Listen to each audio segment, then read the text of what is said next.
नमस्कार साथियों, कैसे हैं आप सभी। आशा करते हैं आप सभी अच्छे होंगे। साथियों, आज आप सभी के लिए यूपी पुलिस कांस्टेबल भर्ती के लिए जीके के महत्वपूर्ण क्वेश्चन लेके आए हैं आपके लिए।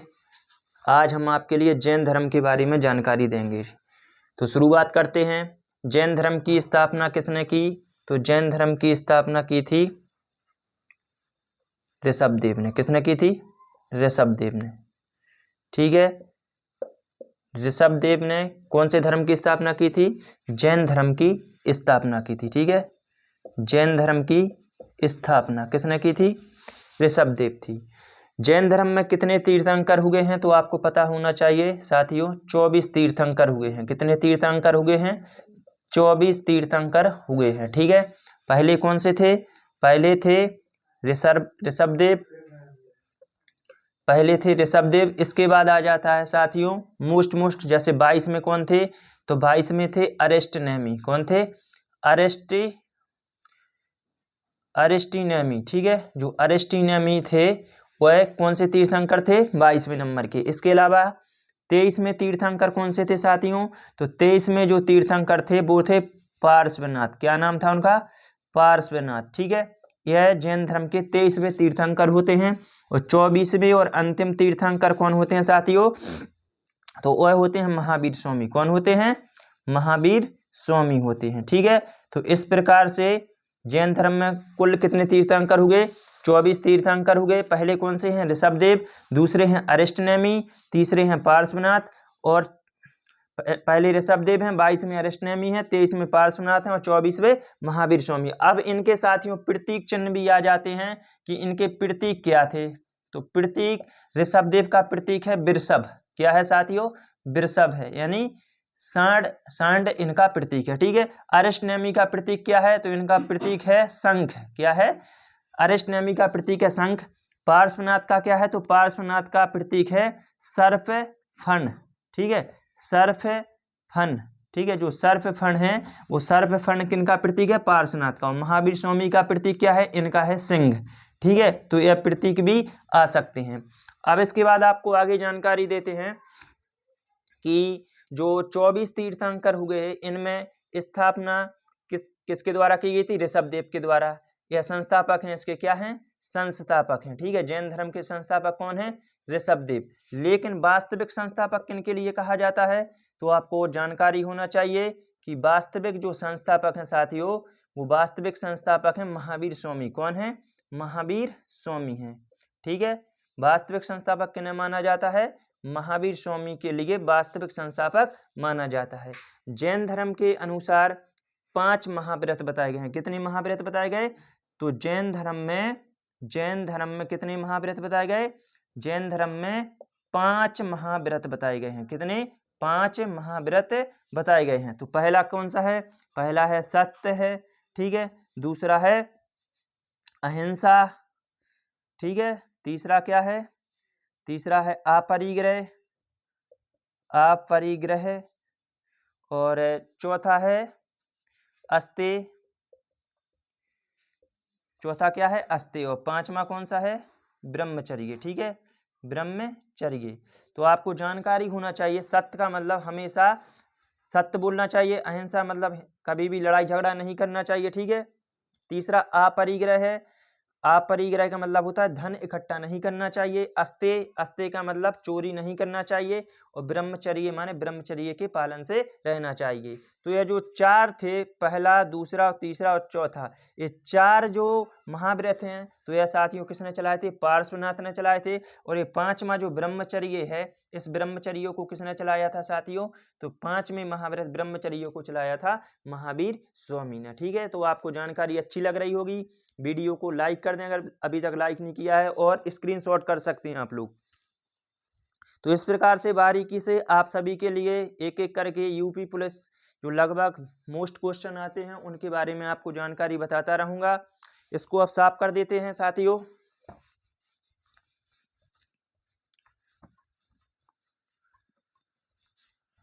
अब इसके बाद एक और क्वेश्चन भी मोस्ट है जो आ जाता है कई बार एग्जाम में, कि जो जैन धर्म है तो इन लोगों की ग्रंथ किस भाषा में लिखे गए हैं? जैन धर्म के ग्रंथ।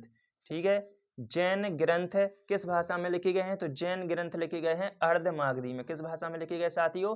अर्धमागधी। ठीक है, अर्धमागधी में जैन ग्रंथ लिखे गए हैं। लेकिन सामान्य भाषा कौन सी थी बोलचाल की? सामान्य बोलचाल की भाषा कौन सी थी? सामान्य बोलचाल की भाषा। तो साथियों सामान्य बोलचाल की जो भाषा थी वो थी प्राकृत। कौन सी थी? प्राकृत। ठीक है, जैन लोगों की सामान्य बोलचाल की भाषा कैसी थी? प्राकृत। और बौद्ध धर्म की कौन सी थी? पाली थी।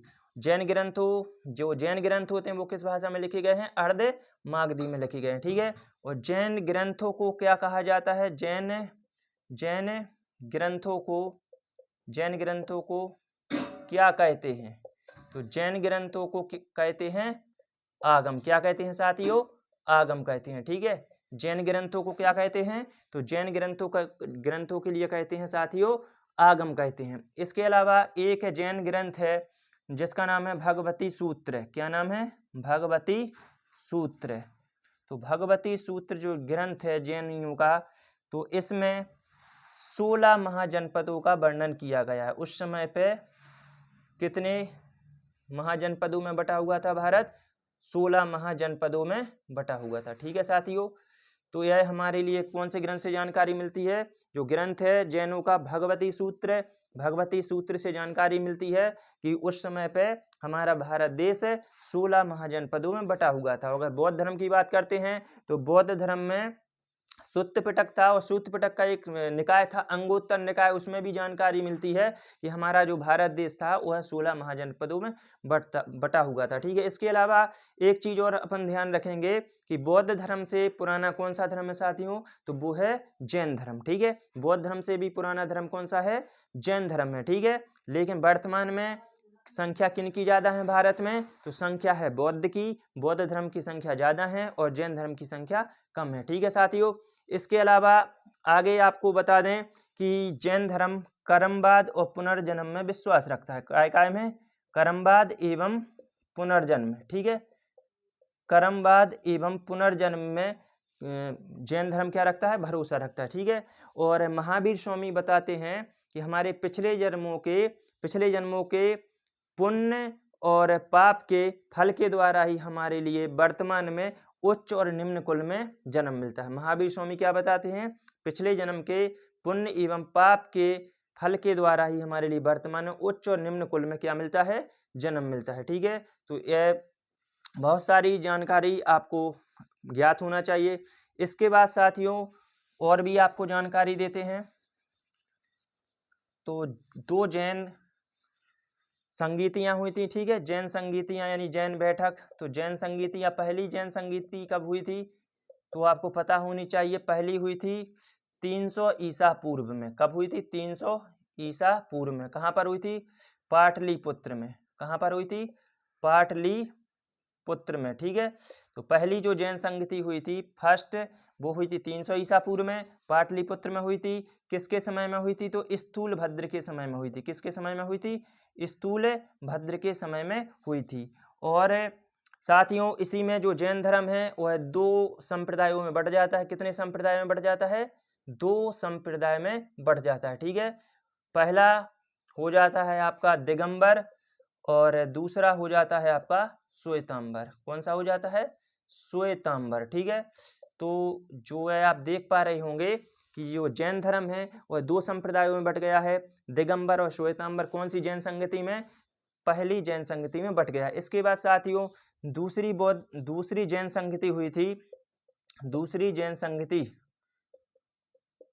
तो यह हुई थी साथियों 513 ईस्वी में। कब हुई थी? 513 या ईस्वी में हुई थी और यह ईसा पूर्व में हुई थी। ठीक है, और आपके लिए जानकारी होना चाहिए जो दूसरी बौद्ध संगति है यह कहाँ पर हुई थी? यह हुई थी वल्लभी गुजरात में। कहाँ पर हुई थी? वल्लभी गुजरात में हुई थी। ठीक है, तो यह भी आपसे पूछ लिया जाता है। ठीक है, इसमें आपके लिए 2 जैन संगतियां हैं। पहली वाली कब हुई थी? 300 ईसा पूर्व में हुई थी। कहाँ पर हुई थी? पाटलिपुत्र में हुई थी।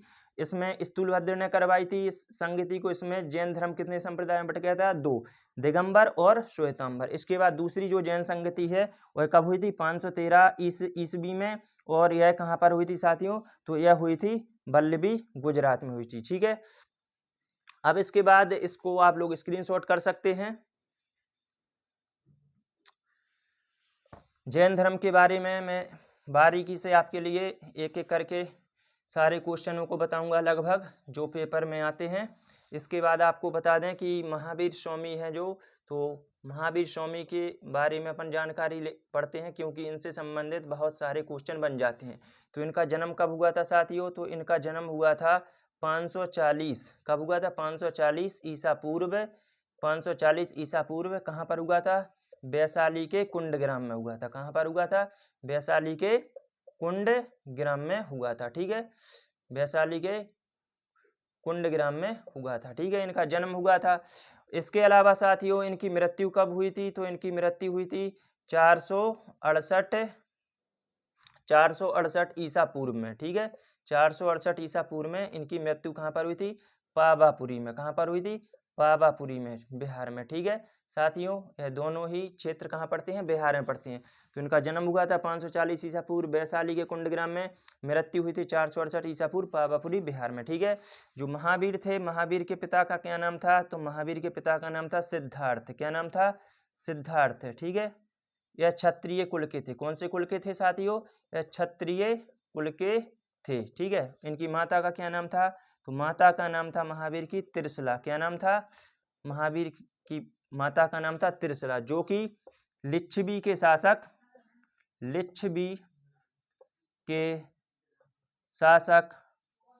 चेतक की बहन थी। किसकी? चेतक की बहन थी। ठीक है, जो महावीर स्वामी की माता जी है त्रिशला जी, वो त्रिशला लिच्छवी के शासक चेतक की बहन थी। और ये जो चेतक हैं यह कौन थे? बिंबिसार के ससुर थे। कौन थे? बिंबिसार के ससुर थे। ठीक है, बिंबिसार के ससुर कौन थे? राजा चेतक थे। ठीक है, इस वजह से हम कह सकते हैं कि महावीर का संबंध मगध राजघराने से हुआ। इनका संबंध किससे संबंध कहाँ से हुआ? इनका संबंध मगध राजघराने से हुआ। ठीक है, मगध राजघराने से। इसके अलावा साथियों इनकी पत्नी का क्या नाम था? तो इनकी पत्नी का नाम था यशोदा। क्या नाम था? इनकी पत्नी का नाम था यशोदा। ठीक है, इसके अलावा इनकी एक पुत्री हुई थी। पुत्री का क्या नाम था? तो पुत्री का नाम था अनुजा प्रियदर्शी। क्या नाम था? अनुजा प्रियदर्शी। ठीक है, महावीर की पुत्री का क्या नाम था? अनुजा प्रियदर्शी। और इसकी शादी किसके साथ होती है? तो इसकी शादी होती है जामाली नामक क्षत्रिय के साथ। जामाली नाम का एक क्षत्रिय था, उसके साथ महावीर की पुत्री की शादी होती है। ठीक है, तो महावीर स्वामी की पुत्री का नाम अनुजा प्रियदर्शी था। इसकी शादी किसके साथ होती है? जामाली नामक क्षत्रिय के साथ हो जाती है। ठीक है, आप लोग स्क्रीनशॉट कर सकते हैं।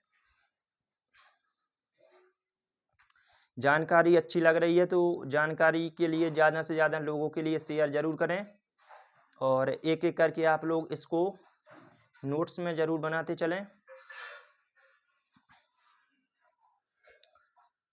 अब इसके बाद आगे आपको जानकारी देते हैं, इसको साफ कर देंगे।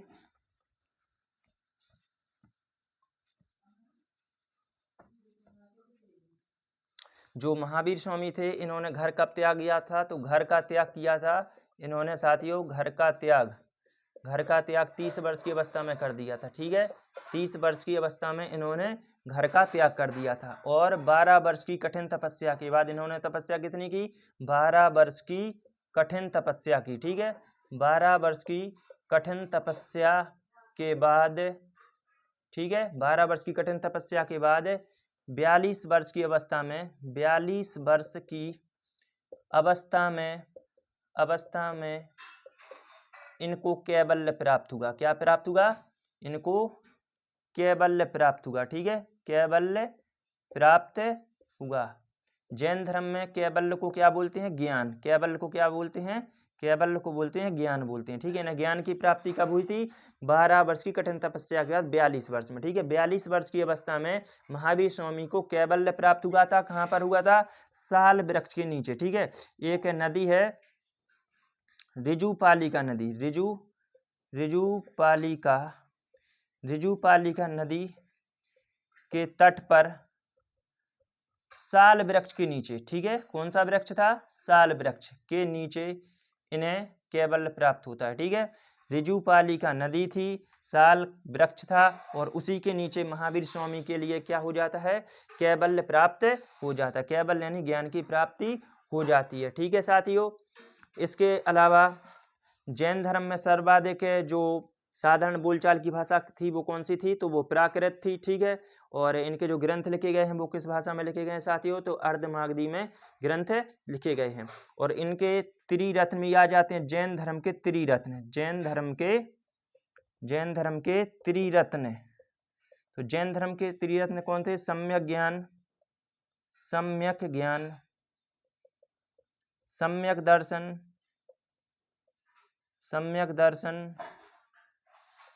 ज्ञान, सम्यक दर्शन, सम्यक आचरण और सम्यक आचरण। यह जैन धर्म के क्या है साथियों, त्रिरत्न है। ठीक है, सम्यक ज्ञान है, सम्यक दर्शन है, सम्यक आचरण, ये जैन धर्म के क्या है, त्रिरत्न है। जैन धर्म के जो ग्रंथ हैं, ग्रंथों को क्या कहते हैं साथियों, आगम कहते हैं। क्या कहते हैं, आगम कहते हैं। ठीक है, तो यह बहुत सारी जानकारी आपके लिए पसंद आई होगी। अगर आप लोग ऐसी ही वीडियो चाहते हैं तो वीडियो को ज़्यादा से ज़्यादा लोगों के लिए शेयर करें। वीडियो देखने के लिए धन्यवाद।